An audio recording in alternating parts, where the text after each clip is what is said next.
G'day guys, and welcome back to Jans_gaming for another Dokkan battle video.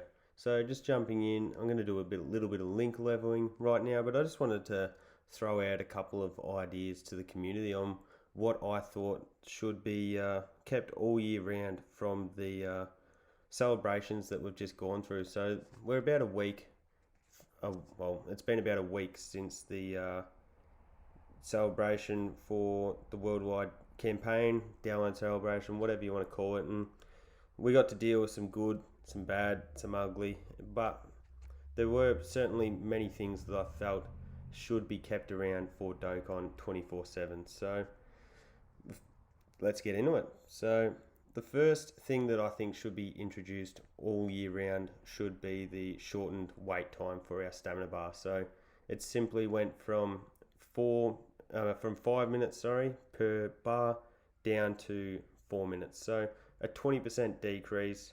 I clicked the wrong button there, but I feel it's not a big change, but what it does do is it keeps us playing Dokkan for a little bit longer each day. I don't know about you, but say you sleep for 8 hours, and what's that gets you, I don't know, say like 80 stamina, 90 stamina. I just don't feel it adds enough to keep us in the game, and people might say that's going to cost Akatsuki gems or dragon stones because we're not going to be spending them on refilling our stamina, but I think it could probably do the opposite.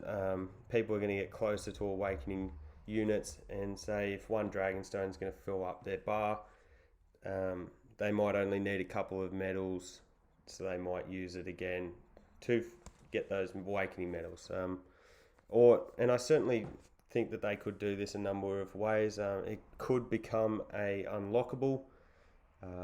Say after you get 150 stamina, that's what you do. I mean, that's what you get, and it sort of gives people a bit of a reward for grinding out those levels, because once you hit over level 500, there is no level reward for, say, such as the stones for hitting 500 and etc. up to 500. So that's the first thing I feel should be introduced. The second would be the Sbr availability. We only get to see Sbr on the weekend, and I don't think that really makes a great deal of sense. People generally aren't going back to use their keys on Sbr. They're doing more so to awaken units. So if they were to make Sbr available to us 24/7, it'd just give us a lot more content options and a lot more replay value. Any mission that doesn't involve using stamina is just going to provide more avenues for us to play and just keep us on the game for longer, which should be their main goal, because the more we are playing, the more likely we are to spend our money on the game. So that was the second thing. The third is the Glutton Event. It could definitely be introduced much like the Weiss equipment event. So the Weiss event is back once a week, and they could certainly do that with the Glutton. I don't think it'd be too much to ask from a player's standpoint to have the meats available to us once a week. Maybe change it from the small, medium, large quests to just a large meat once a week, and yeah, it wouldn't make a great deal of difference to Akatsuki, but to a lot of players that would come in really handy to just grind out, get units done, all that type of jazz. So the fourth thing that I feel should be kept around is the weekend orbs. So throughout various parts of the year, we do have access to all the orb typings on the weekends. Generally just happens during events or special celebrations, they throw it in there. So it's certainly something that's not going to make a great deal of difference to Akatsuki's sales. It's just another avenue for us to use our stamina on. A lot of players are going to already have enough orbs, and this doesn't bother them, but I do see lots of posts of newer players struggling to find enough orbs to rainbow their units, and there isn't really a purchase available to get orbs other than in Pilaf's Trove for us global players. So it's definitely a way to keep people more engaged with the game. Even Pilaf's Trove doesn't offer a great deal of orbs, so there's definitely the option to chuck that in the game, and it would make a lot of difference for a lot of players, keep them a lot more satisfied. And a fifth idea of what could continue is the launch event. Now, I'm certainly not advocating that the launch event should be introduced once a week, because that's just going to add up to a ton of stones, and I would never expect Kotze to throw them out like that. I don't think anyone could, but what they could certainly do is bring the launch event back once a month, whether there is a celebration on or not. What that would entail, say if it was once a month, that means 12 months in a year. That's 12 by 20. That's only 240 stones in a year. That's not even 5 multis. So I don't think that would be by any means a big ask. When these celebrations aren't on, there isn't a great deal of content for endgame players, and especially if those players are free to play, stones can become really hard to come by, and that's why a lot of people will drop off from playing Dokkan.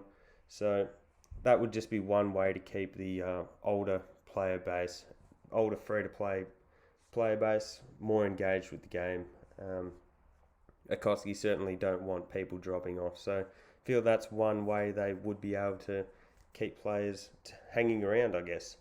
And the final thing that I felt could certainly be introduced to year-wide round is just the Easy A's being available. And I certainly don't mean every Easy A being available.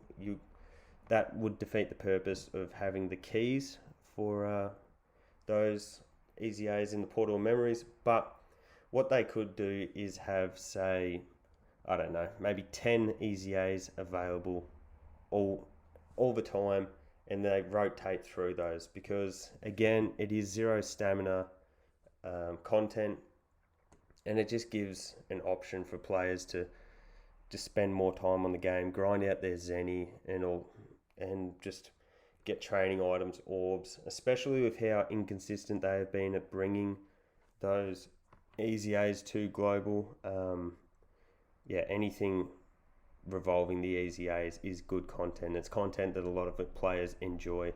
So that would be another way that Akotsuki could keep their Dokkan player base happy. So that's my 5 or 6 things that Dokkan should introduce year-wide round.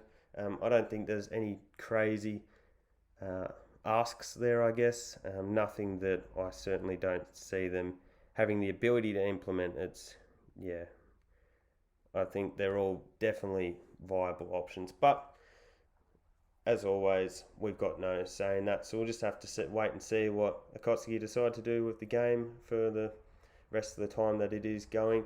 Would love to hear your opinions on what you would like to see introduced year-round, rather than just being celebration exclusive. And note, if they were to introduce these things, I think it does add the opportunity for them to really grow their celebrations and use other content to just excite their player base. So let me know what you'd like to see down in the comments below. Hopefully you enjoyed the video. Don't forget to like and subscribe if you want to keep up with the content, and hopefully I'll catch you all on the next video.